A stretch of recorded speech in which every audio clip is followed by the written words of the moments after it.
Shalom, Shalom Israel. I am the brother Yawana from the Great Millstone, Arizona camp, coming back at y'all with Lord's will, another edifying lesson. First and foremost, as always, before I start, I'd like to give all praise, honor, and infinite glory unto Yahweh, Bahashem, Yahweh Shai, Bahashem, Rachakwadash. Double honors to the elder apostles of Great Millstone, our teachers. Shalom to you brothers pushing and teaching this truth across the four winds of this earth.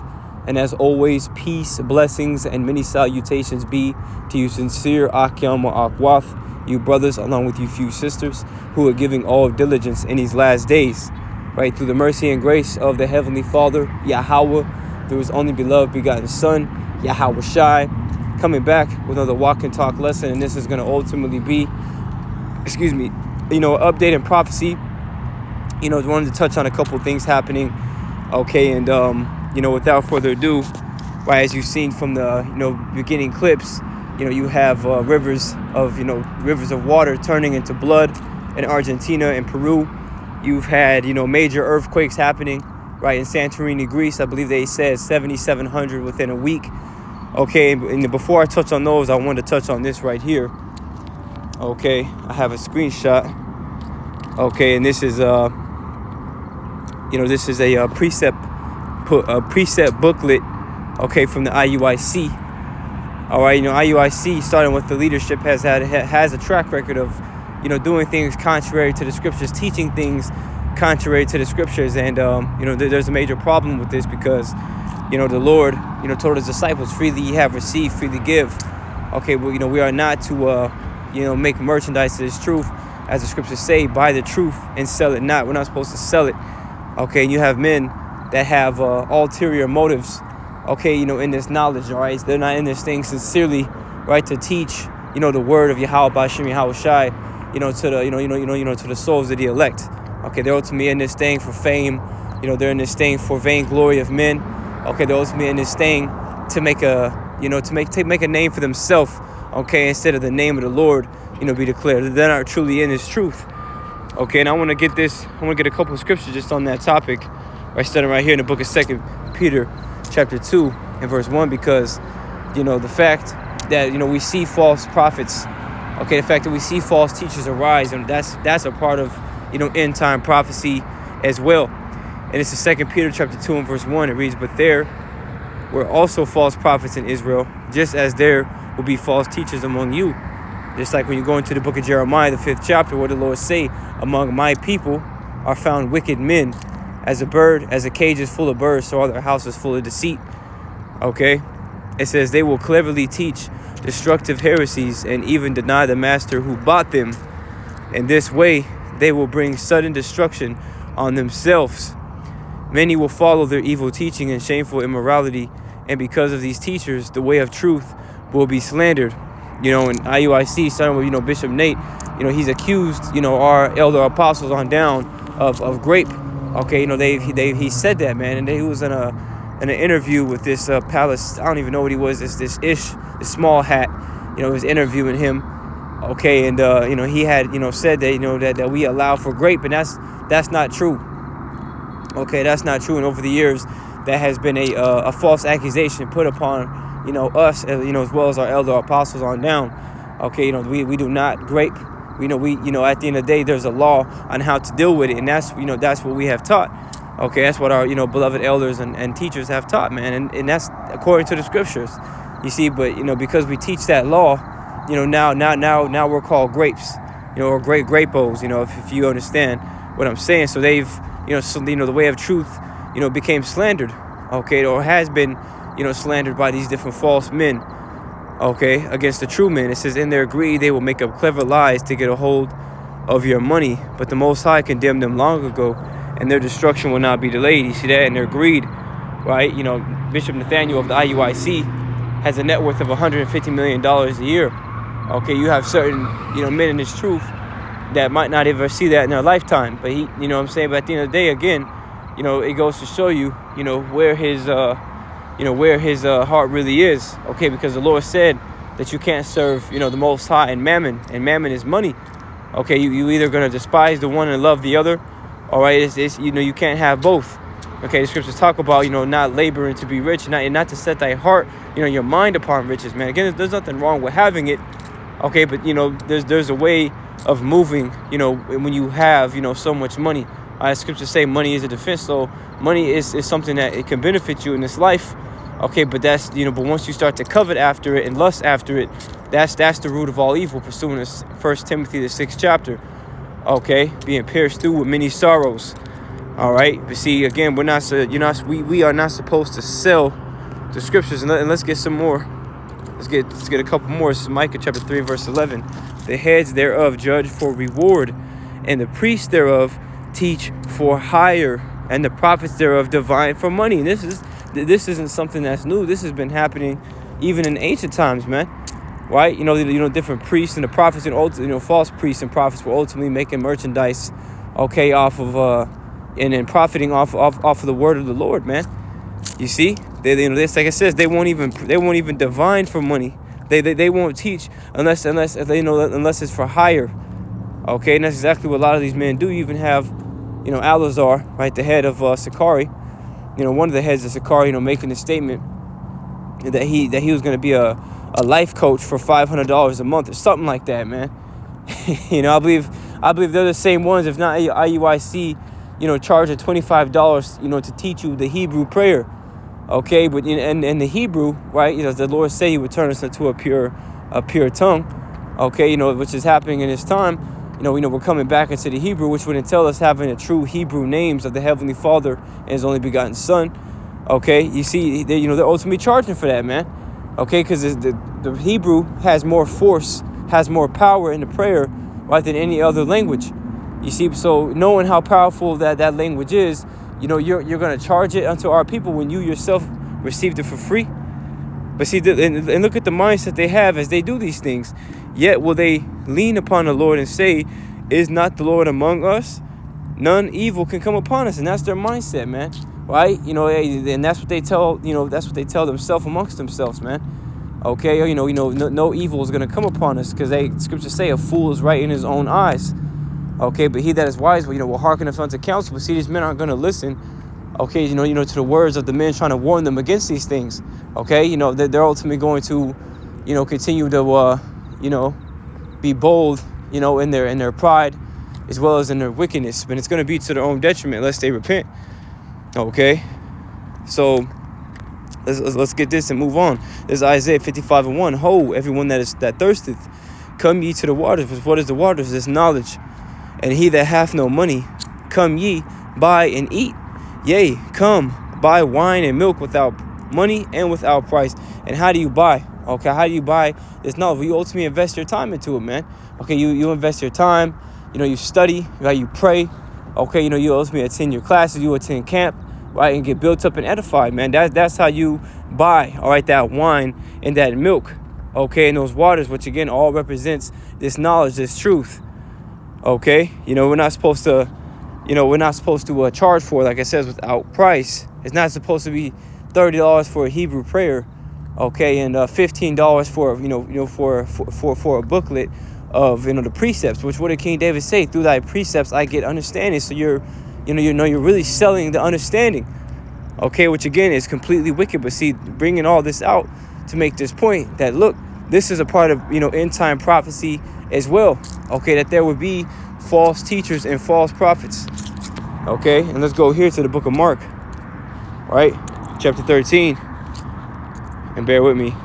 Mark chapter 13 and verse 3. And as he sat upon the Mount of Olives over against the temple, Peter and James and John and Andrew asked him privately, tell us, when shall these things be, and what shall be the sign when all these things shall be fulfilled? And Yahushua answering them began to say, take heed lest any man deceive you, for many shall come in my name, saying, I am Hamashiach, right, or I am anointed, and shall deceive many. And you have men that are doing that. Okay, coming and professing themselves to be leaders of the people, okay, when really, okay, they are wolves in sheep's clothing.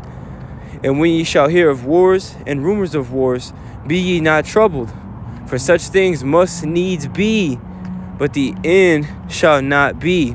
Okay, and we're hearing that, man. Wars, we're seeing wars, we're hearing rumors of wars. We're hearing the tension of World War III continue to rise.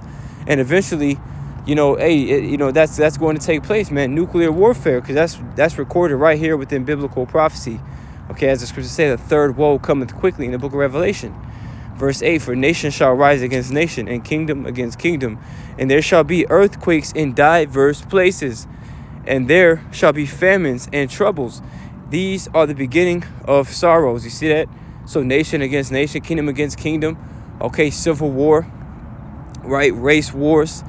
Okay, earthquakes in diverse, places, division, famines, troubles. And earthquakes in diverse places. Let's get this quick article, man. Read through it just a little bit. The point was already made through the video clip in the beginning. Okay, but this is on the New York Times, man. Because again, 7,700 earthquakes within 1 week. All right, and that's not even the only place, man. There's earthquakes happening all over the world right now, more than they ever have been. And why? Because we're in the end times, right? And it reads, non-stop quakes leave a tourist island empty and its residents on edge. It says thousands of tremors, sometimes every few minutes, have shaken Santorini, Greece. More than 13,000 of its 15,000 inhabitants have left. And let me put this on Do Not Disturb real quick, select, just to, not get distracted. It reads, February is a slow time on the Greek island of Santorini, which draws more than 3 million visitors annually. But after another week of near constant earthquakes, the island has taken on unusual quiet. At least 13,000 of the island's 15,500 residents, unnerved by the frequent shaking, have left in the past week. The streets are mostly deserted, except for the occasional tourist, most of them from Asia. Thousands of tremors, sometimes every few minutes, have jolted Santorini about 150 miles southeast of Athens and nearby islands since January 25th.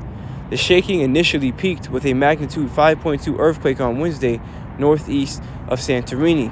A magnitude 5 quake was felt in Athens on Sunday night, and then a 5.3 quake struck the same area late Monday.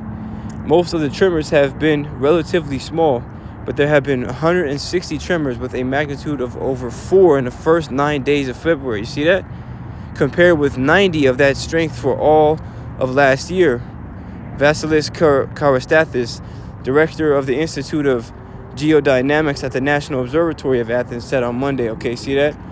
So, why is this happening? Because again, this is the Lord doing it. The Lord said that he would visit the world which he made. And let's get that too real quick. All right, this is the book of Isaiah, chapter 29.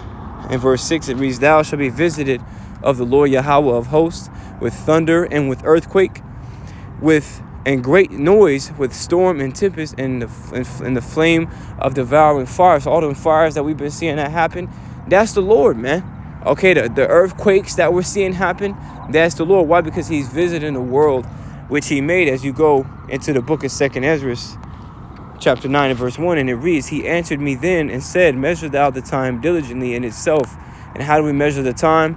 By take what's going on in the world and filtering it through biblical prophecy. And once you start to do that, then you start to see really how close we are to the end of this thing, man. Okay, and that mindset of, wanting to, stay here and establish life and be attached to this world, it starts to disappear, man. Because you understand the scriptures say this world hasteth fast to pass away. Okay, scriptures say the time is short, man.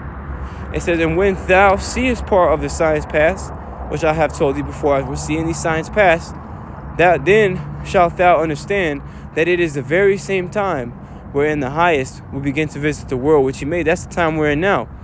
Therefore, when there shall be seen earthquakes, you see, these earthquakes are important, man. Okay, watching for the signs is very important. Okay, and not only does it keep you updated on what's going on and how close we are, but it boosts your faith. Okay, because then you start to be like, damn, time really is speeding up. The Lord really is moving. The Lord is real. It boosts your own faith, man. Okay, and it gives you, it adds more fuel to your spiritual tank to keep on moving, and deal with whatever you're dealing with at the moment, man, in your own life. Okay, because the Lord about to come back and deliver us the hell up out of here, Lord willing, man.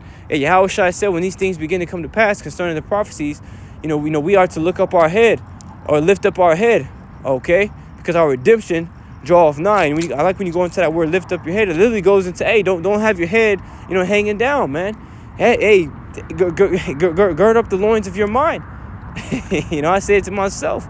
Okay, because we're in some very scary times, seeing as we're in the beginning of sorrows, as we see these different prophecies come to pass, right? And we're entering into a time of great terror and great judgment and great death. Okay, but it's also some beautiful times, because we know right after the time of great terror that's coming, okay, our Lord Yahweh Shai is going to return and deliver those that have been faithful into his word, man. Okay, those that have persevered and kept the word of his patience, right? It says, therefore, when there shall be seen earthquakes and uproars of the people in the world, then shalt thou well understand. And we're seeing the uproars too, right? And what does that word uproar mean? Right, a public expression of protest and outrage. And you're seeing that, man. You just, had that with people down here in Phoenix, Arizona, man. People marching at the Capitol, okay, for this whole, this whole situation with ICE going and deporting all these so-called illegal immigrants, man. You see, you got people protesting all over for that. People protesting because their governments are corrupt and making harsh laws that, make it damn near impossible for them to live. Okay, oppressive laws. So, you got that happening too, man. Just to add, it says, then shalt thou well understand that the Most High spake of those things from the days that were before thee, even from the beginning. That's right, man. And it lines up right with Isaiah 46 and 10, right? Declaring the end from the beginning and from the ancient times, things that have not yet been done. And we're in that time, man, that a lot of the prophets, the dreams that they and visions that they received, okay, in the world to me in those times where those visions are coming to pass. And this time, almost a couple thousand years later, man. Okay, so again, this is some beautiful times, and it's all a part of biblical prophecy. So, okay, not only did you have, those earthquakes in Greece, once again, 7,700 within 1 week. Okay, you also had this happening too in Peru, right? And also in Argentina. All right, and this is on Euronews.com. It says, video, bright red river outside Buenos Aires sparks fears of pollution. Now, a lot of these different signs that happen, especially when it comes to like things that happen in the heavens, or different rivers turning into blood, Esau is quick to jump on it and try to break it down and explain it with science. And why does Esau do that? Why does the so-called white man always do that when something divine is happening in the earth? Why does he always try to come and back it with science? Because once he does that, the average person is going to be like, oh, well, it can be explained, so surely it can't be God. You see, but that's what you people have wrong, man. Esau can say whatever the hell he wants, man. All right. This is the doing of Yahweh Ba'Shem Yahweh Shai. Right. It says, Sarandi River, which is located in a suburb of Buenos Aires, has turned bright red. Oh, Salakia, I don't know what's going on. Salakia, trying to get back to where I was at. It just kind of kicked me off. Bear with me.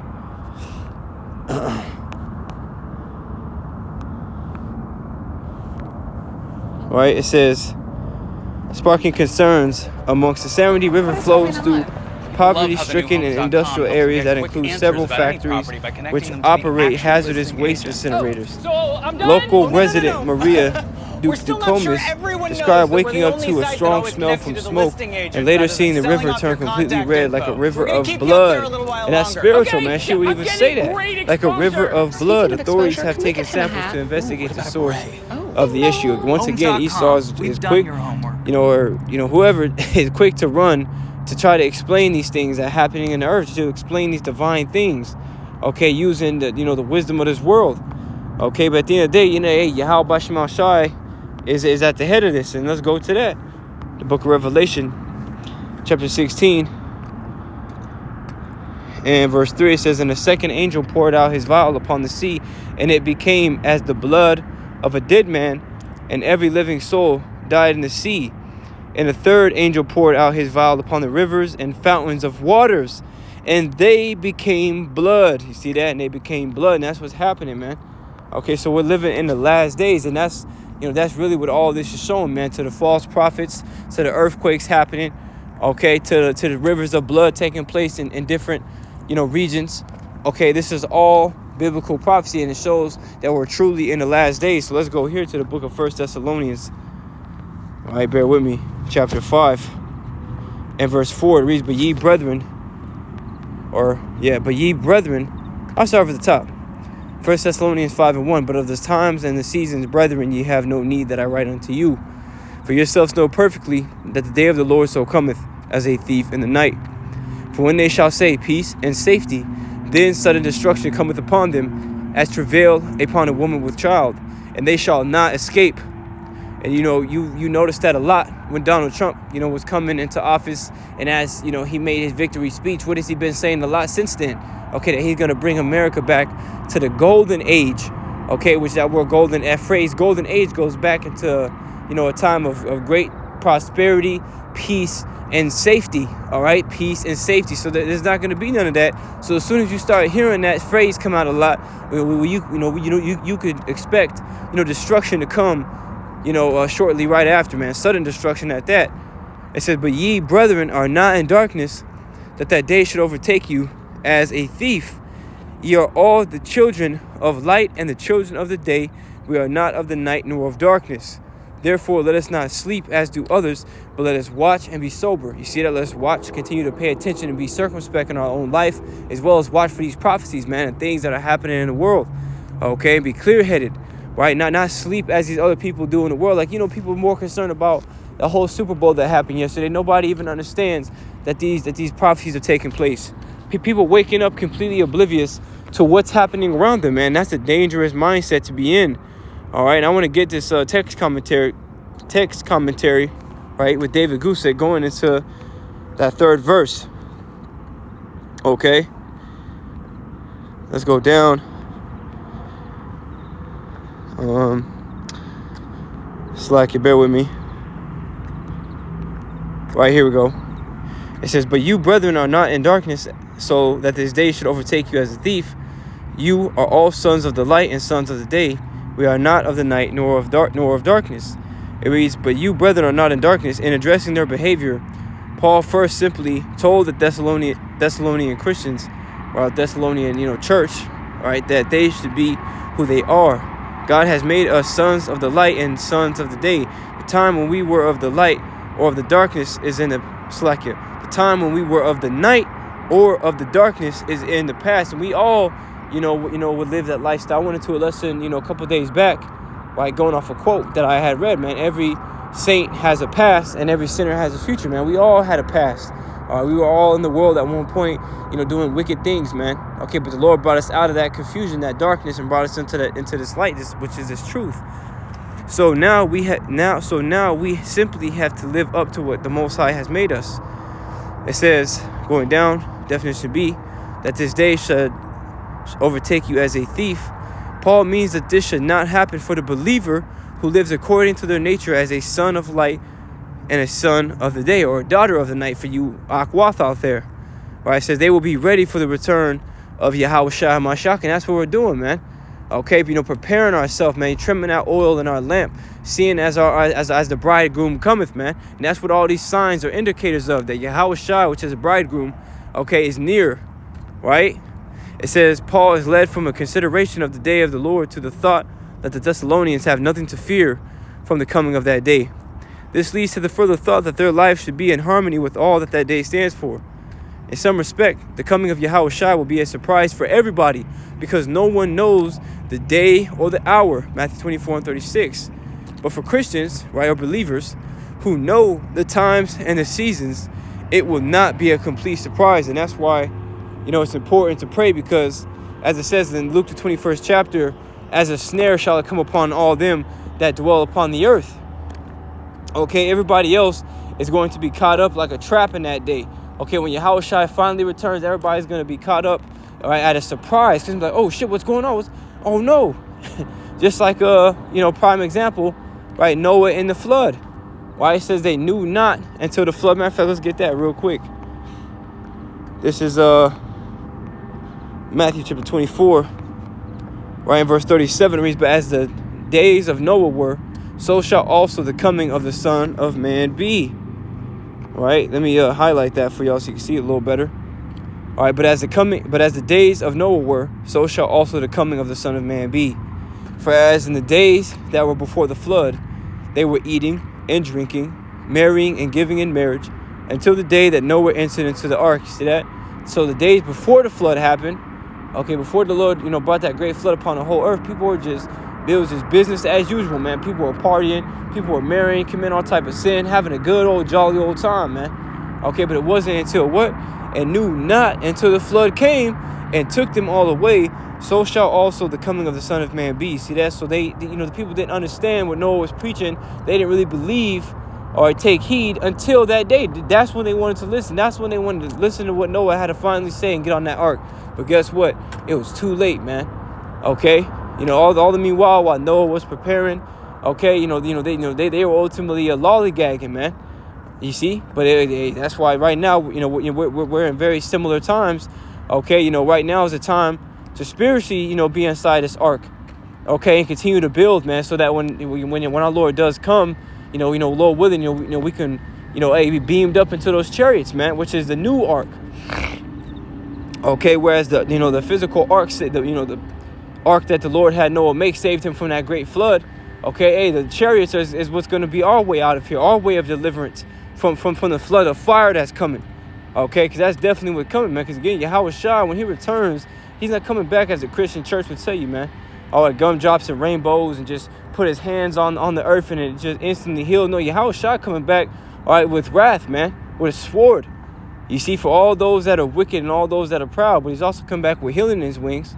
Okay, salvation for the righteous, man. Those, that are being obedient in this time of grace, right? Those that are being obedient, right? Hey, in the face of adversity and in the face of death, all right? Right, those that are, following him whithersoever he goeth. See, but nevertheless, we are in the last days, man. And these people, okay, they have no idea what's going on. Right? As the scriptures say, the election hath obtained it, and the rest were blinded, man. These people in the world have been completely blinded, all right, from knowing and understanding the signs and the times. So like it, getting a little excited, okay, right? So, that was all I had right here. Let's go to here, as I quoted it a second ago, right? Luke chapter 21.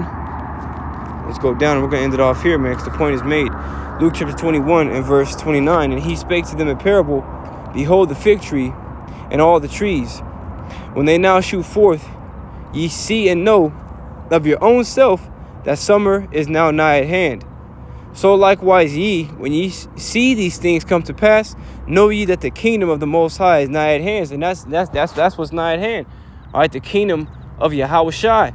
All right, which Lord willing, we're of the elect. We're going to be joint heirs to that kingdom, right? That dominion, okay, that's going to be over all nations and tongues, okay, all the heathen, all right, pursuing this book of Psalms 2 and 8, right? Ask of me and I will give thee the heathen from thine inheritance.